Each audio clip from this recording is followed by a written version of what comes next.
তো থাকতেন মানে আজকাল তো একটা পেন্সিলও কিন্তু মারণাস্ত্র হয়ে যায়, বুঝতে পারছেন? একটা পেন্সিলও মারণাস্ত্র বলতে বড় ধরনের হাতিয়ারগুলি থাকবে না, বাট আপনারা জানেন এপি ব্যাটালিয়নের রুল এবং অন্যান্য নর্মাল পুলিশের রুল কিন্তু এক না, এক এক রুলে কিন্তু তৈরি হয়েছে। এখন এদের রুল হচ্ছে ডিউরিং ইভেন যদি আমাদের কোনো সময় যুদ্ধ করতে হয়, এরা কিন্তু সেনাবাহিনীর সাথে যুদ্ধ করবে, একটু সামনে এরা কিন্তু সেনাবাহিনীর সাথে সবাই যুদ্ধ করবে, বাট এরা কিন্তু একবার ফ্রন্টে যুদ্ধ করতে হবে। এই জন্য তাদের অর্গানাইজেশন এবং তাদের হাতিয়ার অন্যান্য বাহিনীর থেকে একটু ডিফারেন্ট। এখানেও পুলিশের ক্ষেত্রেও কিন্তু বিভিন্ন বাহিনীর হাতিয়ারটা ডিফারেন্ট।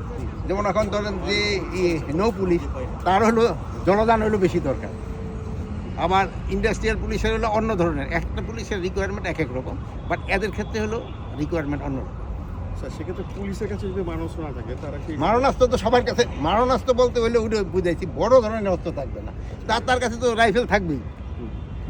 এখন তো মরণাস্ত্র বলতে দিয়ে আপনি তো ওই কি বলে একটা চাকুও তো মরণাস্ত্র, ওটা দিয়ে তো মানুষ মেরে ফেলানো যায়।